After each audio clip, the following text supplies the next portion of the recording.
अस्सलामुअलैकुम dear student. आज मैं आपको बताऊंगा कि क्लास नाइन्थ के जो बोर्ड के इंग्लिश के पेपर के अंदर क्वेश्चन नंबर 4 में समरी के साथ एक पैराग्राफ दिया गया होता है और कहा जाता है कि उसको सिंपल इंग्लिश में लिखें।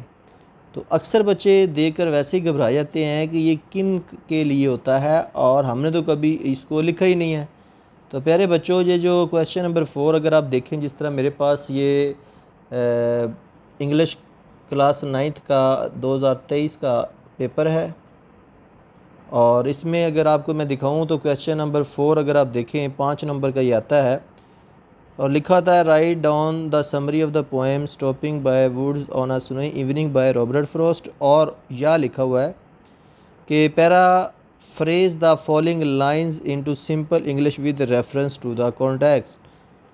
अब आपके सामने एक चंद लाइंस लिखी हुई है, इनको आपने सिंपल इंग्लिश में लिखना है with reference to the context. अब इससे क्या मुराद है, आइए आपको सबसे पहले तो बोर्ड की हदायत इस क्वेश्चन के हवाले से बताता हूँ और उसके बाद आपको इसका आंसर भी बताता हूँ जो कि बोर्ड की तरफ से एक मॉडल आंसर दिया गया, वो भी दिखाता हूँ ताकि आपका कंसेप्ट क्लियर हो जाए कि आप इंग्लिश मीडियम बच्चे हैं और आप ये क्वेश्चन अटैम्प्ट कर रहे हैं और आपने किन बातों को अपने जहन में रखना है ताकि उनको अमल पैरा होकर उन पर आप 5 में से 5 नंबर हासिल कर सकते हैं।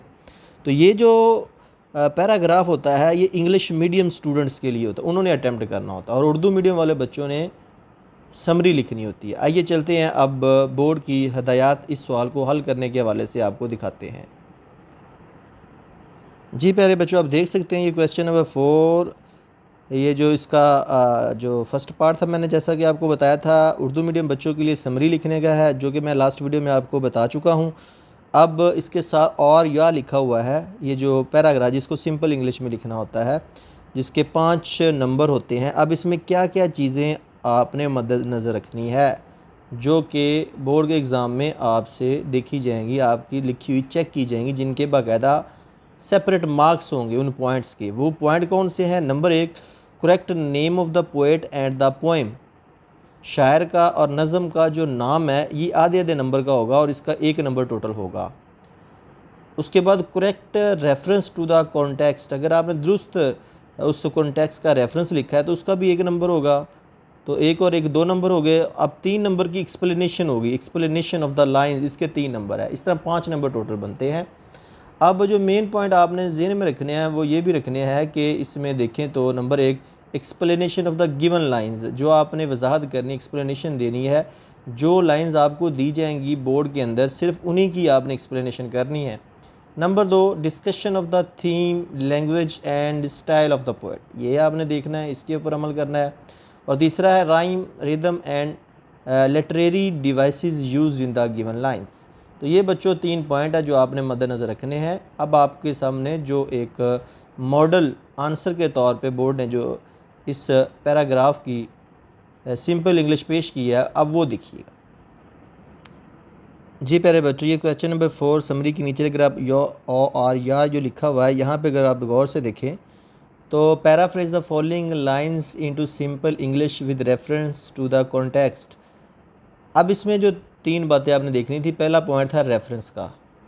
These lines have been taken from the poem daffodils written by William Wordsworth. ये रेफरेंस है जी। आपने बताना है कि ये जो लाइनें ली गई हैं ये किस समरी से, स्टोरी से, कहाँ से, किस पोएम से ली गई हैं। तो वो आपने बताया कि ये डैफोडिल से है और उसके राइटर का नाम देखें, ये पोएम होगी और ये इसके राइटर का नाम आ गया विलियम वर्ड्सवर्थ। नीचे ये एक आधा आधा नंबर था, इसका 1 नंबर रेफरेंस का और 1 नंबर कॉन्टेक्स्ट लिखने का है। अब कॉन्टेक्स्ट के अंदर आप लिखेंगे the poet sees daffodils growing on the bank of the lake, he is charmed by this sight, he recalls this sight and becomes happy. ये कॉन्टेक्स्ट है। और अब देखिए एक्सप्लेनेशन जो कि दिया गया पैरा है, सिर्फ उसी की ही वजाहत या जिस उसको पैराफ्रेज या एक्सप्लेनेशन हम जिसको नाम देते हैं वो आपने करना है।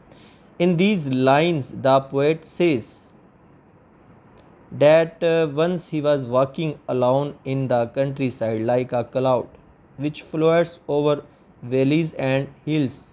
All of a sudden he saw a large number of golden daffodils. They were growing along the bank of the lake under the trees. They were moving to and fro in the breeze as if they were dancing. तो प्यारे बच्चों ये है जी simple English जो कि आपको दी गई lines है उनकी की है। अब आपको वो दोबारा मैं लाइंस पेपर की दिखाता हूँ जो बोर्ड में आई हैं जिनकी ये पैराफ्रेजिंग है। जी बच्चों आप दोबारा देख सकते हैं ये क्वेश्चन नंबर 4 की ये लाइन थी। आई wandered lonely as a cloud that floats on high or walls and hills, when all at once I saw a crowd, a host of golden daffodils besides the lake, beneath the trees, fluttering and dancing in the breeze। ये था वो paragraph यानी कि sorry lines आप कह सकते हैं,